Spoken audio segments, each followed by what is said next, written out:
Good morning, history graduates. May I add my congratulations to you and your parents, your families, and your friends on this great and long-awaited day. It is my pleasure to introduce our distinguished commencement speaker, UCLA head coach Valorie Kondos-Field, who leads one of the elite programs in collegiate gymnastics. Graduating from UCLA with a history degree in 1987, she became head coach 23 years ago. Since then, UCLA has achieved 6 NCAA team championships, 12 conference titles, including the 2012 Pac-12 title, and 16 NCAA Regional titles. She has amassed both national and conference Coach of the Year honors 4 times. Many of her top recruits have competed at the highest levels, including the U.S. national and Olympic teams. In 2010, she was inducted into the UCLA Athletics Hall of Fame. Kondos-Field's teams are regularly featured on the conference all-academic teams and scholastic all-American squads, and each year contend for UCLA's Team GPA award.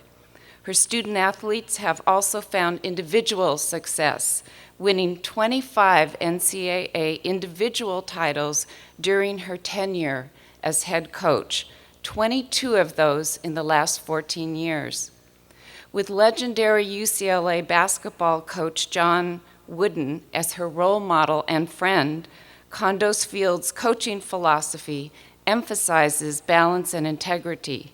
She teaches her student athletes to not only take pride in their winning records, but to listen to, as she puts it, as she has said, quote, their inner voice, known as integrity, that is vital in living life to its fullest and enjoying the journey in every aspect of life. Valorie?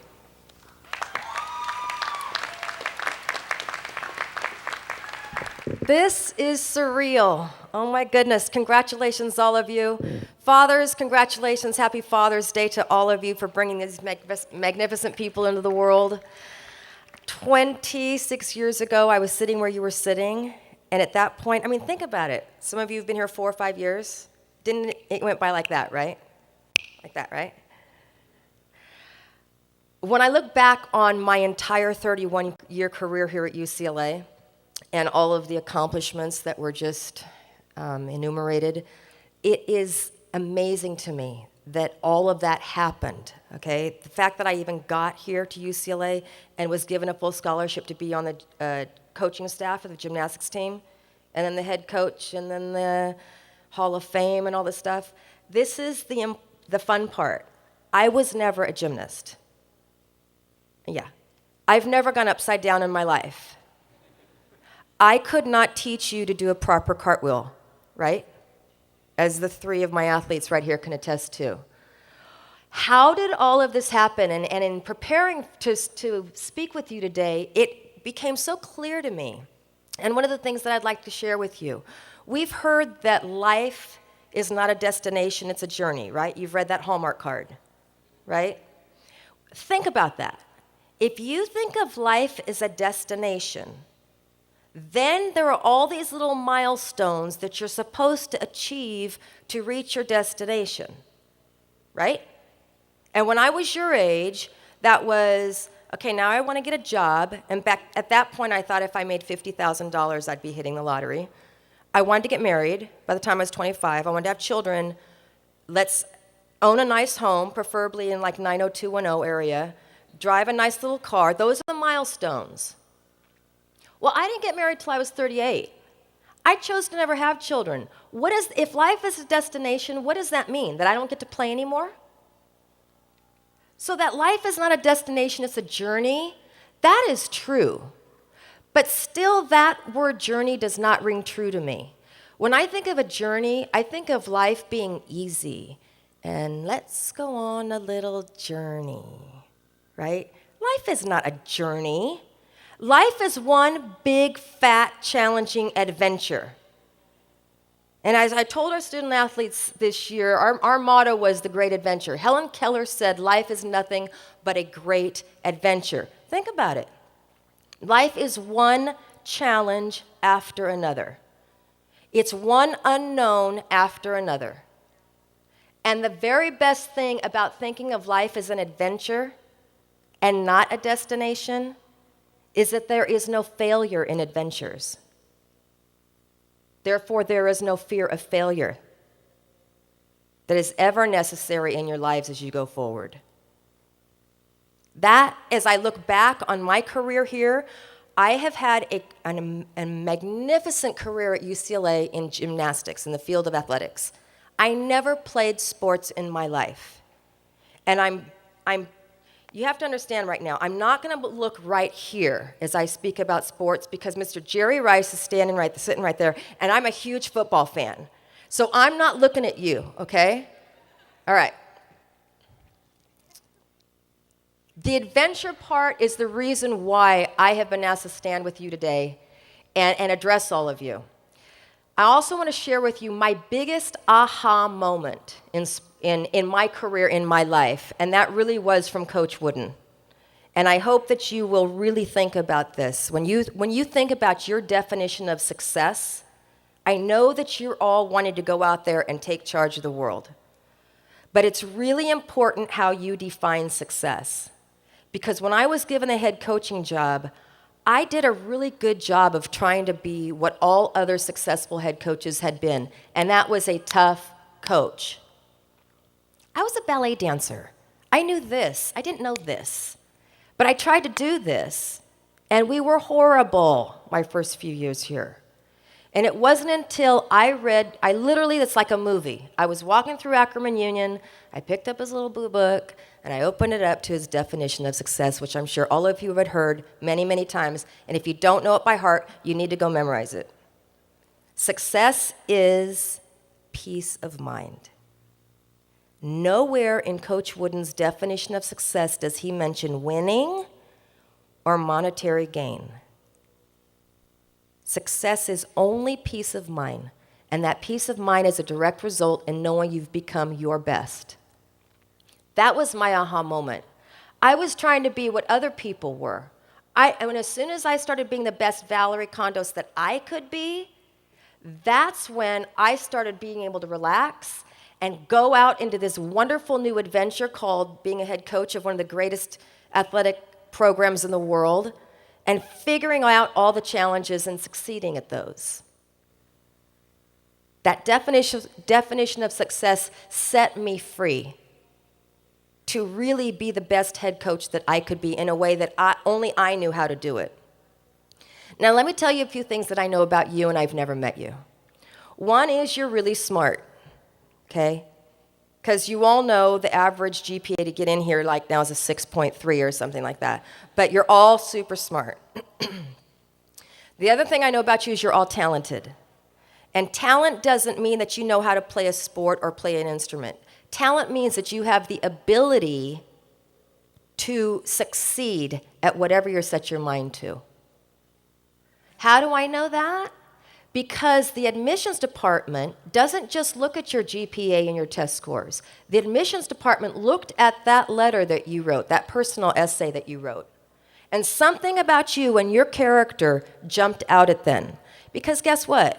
When you were in high school applying to come to UCLA, there were 60,000 applicants, and 4,000 freshmen got in. And you were one of those 4,000. Do the math. I know we're history majors, but.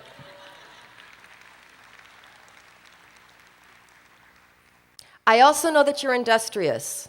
Industrious means you figure out how to get the job done. You are here, right? Another thing I know about you that you may not know about yourself yet, and I hope you find this out, is that you're leaders. Every single one of you have very strong leadership qualities that you may know that you have developed, or you may not know, but they're there. And the way I know that is, I've been here 31 years, and UCLA is not easy. People who are followers are not attracted to UCLA. You would have not been attracted to this institution if you did not look at challenges as exciting.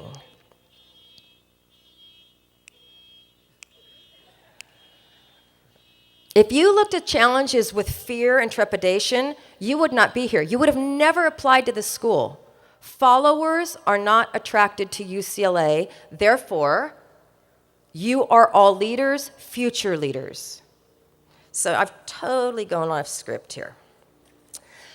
As Professor excuse me, alluded to, all of you are sitting out there thinking, what the heck am I going to do with a history degree? Right? How many of you know what you're going to do with your history degree? 1, 2, 3. My answer to you, if you're ever wondering about that, is you can do anything you want with your history degree. In my opinion, history is one of the greatest majors you could have applied to and have a degree from, because history is life. Oh, I love it. She's shaking her head. Every single thing that happens in life is history.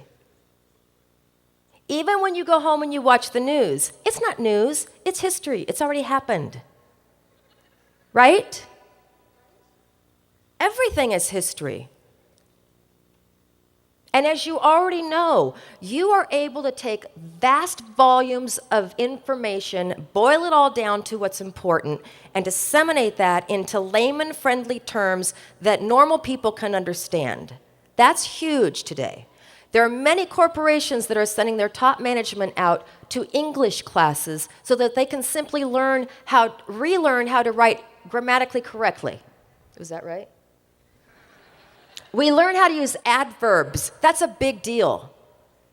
I want you to count how many times on TV you hear someone say, don't take it personal. It's not personal, it's personally. Never underestimate the fact that it has been drilled in you for your entire career here how to write properly. That is a big, big deal. How many of us communicate mainly by text message these days? And now, happily, by emoticons. I love emoticons. I love the fact that there are blue and yellow hearts, so I can send out Bruin love. And think about, what are emoticons? Emoticons are crude hieroglyphics.